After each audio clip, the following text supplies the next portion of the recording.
พี่น้องร่วมชาติที่รักแพงทั้งหลายเนื่องในโอกาสวันสิ่งแวดล้อมโลกครบรอบ53ปีและวันสิ่งแวดล้อมแห่งชาติครบรอบ27ปีที่หมุนเวียนมาอีกเวลาหนึ่งสปป.ลาวร่วมกับบรรดาประเทศในทั่วโลกได้จัดตั้งการเฉลิมฉลองวันดังกล่าวเพื่อเป็นการยืนยันถึงความเอาใจใส่อย่างหนักแน่นของพรรคและรัฐบาลก็คือปวงชนทั้งชาติในการแก้ไขปัญหาการเปลี่ยนแปลงดินฟ้าอากาศและการปกปักรักษาสิ่งแวดล้อมจุดประสงค์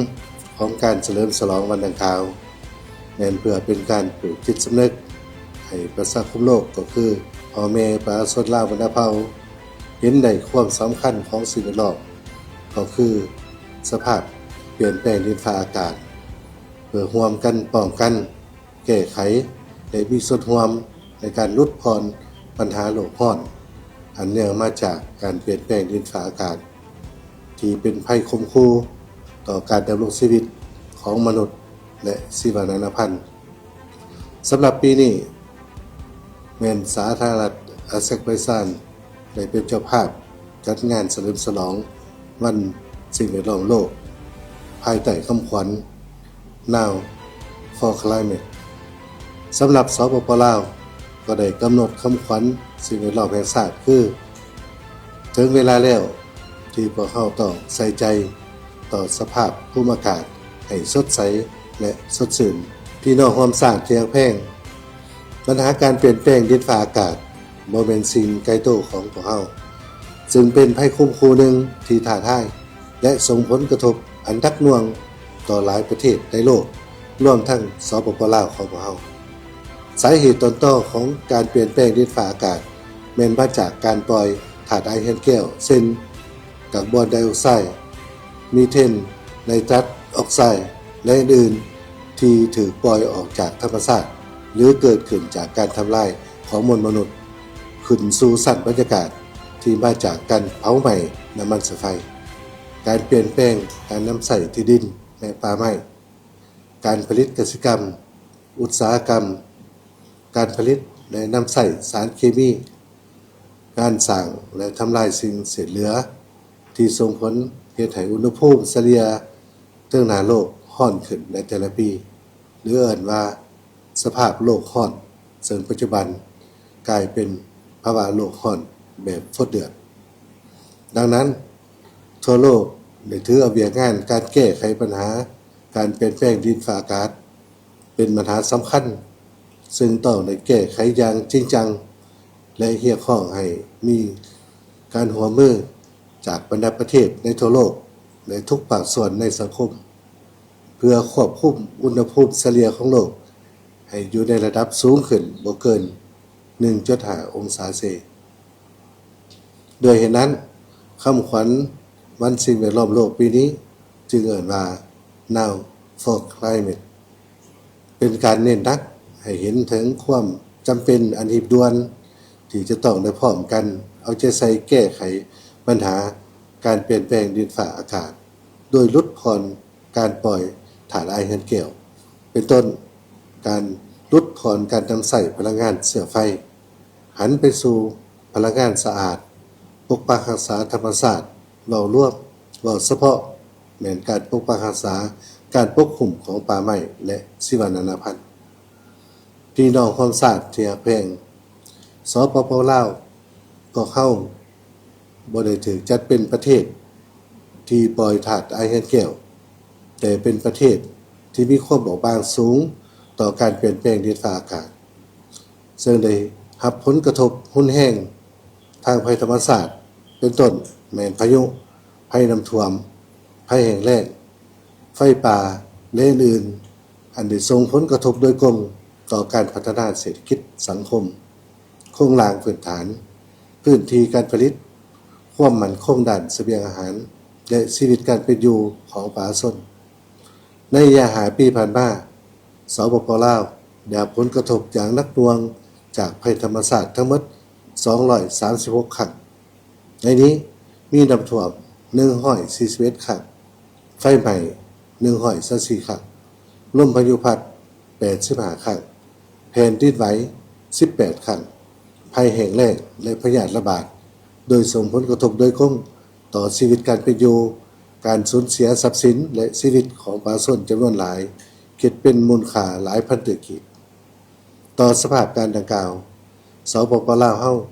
ก็ได้ให้ความสำคัญและมีความพยายามสูงเพื่อประกอบส่วนเข้าในการแก้ไขปัญหาเปลี่ยนแปลงดินฟ้าอากาศในนามที่สปป.ลาวเป็นภาคี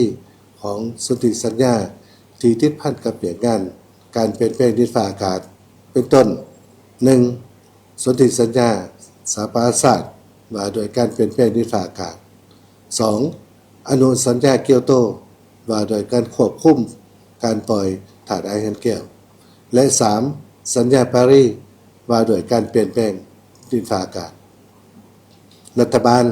ก็ได้วางนโยบายยุทธศาสตร์และกิจกรรมสำคัญต่างๆในการแก้ไขปัญหา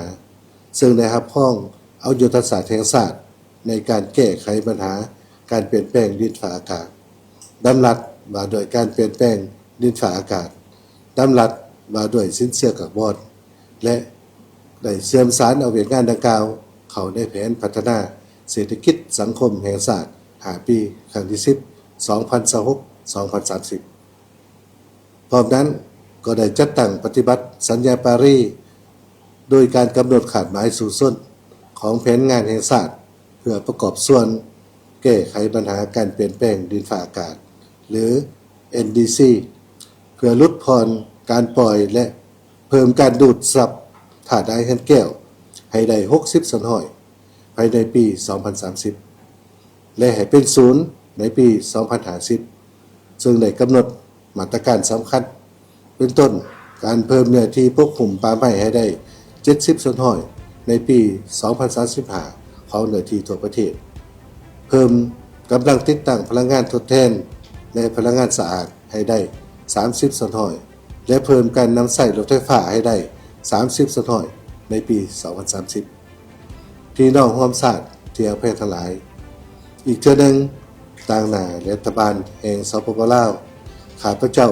ขอยืนยันคำมั่นสัญญาและความมุ่งมั่นในการแก้ไขและรับมือกับการเปลี่ยนแปลงดินฟ้าอากาศร่วมกับประชาคมโลกโดยหันเอาบรรดานโยบายและยุทธกรรมที่เกี่ยวข้องเข้าสู่การจัดตั้งปฏิบัติจริงอย่างเป็นรูปธรรมพร้อมนี้ก็ขอให้ห้องและเชิญชวนมายังบรรดาองค์การจัดตั้งพรรครัฐองค์การจัดตั้งสากลองค์การจัดตั้งทางสังคมผู้พัฒนาและผู้ประกอบการ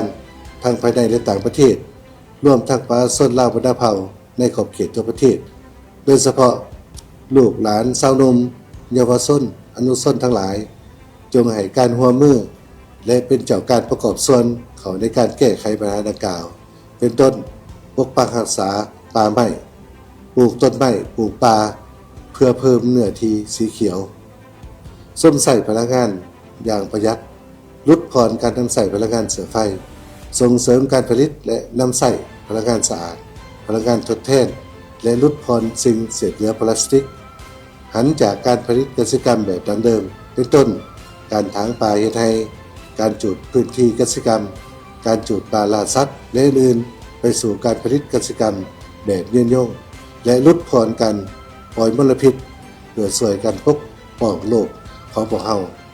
ให้น่าอยู่และยืนยงท้ายนี้ขอให้พรในการเฉลิมฉลองวันสิ่งแวดล้อมโลกวันสิ่งแวดล้อมแห่งชาติปี2022นี้ภายใต้คำขวัญถึงเวลาแล้วที่พวกเราต้องใส่ใจต่อสภาพภูมิอากาศให้สดใสและสดชื่น Now for Climate จงเป็นขบวนฟุตฟืดและมีผลสำเร็จอย่างจบงามขอขอบใจ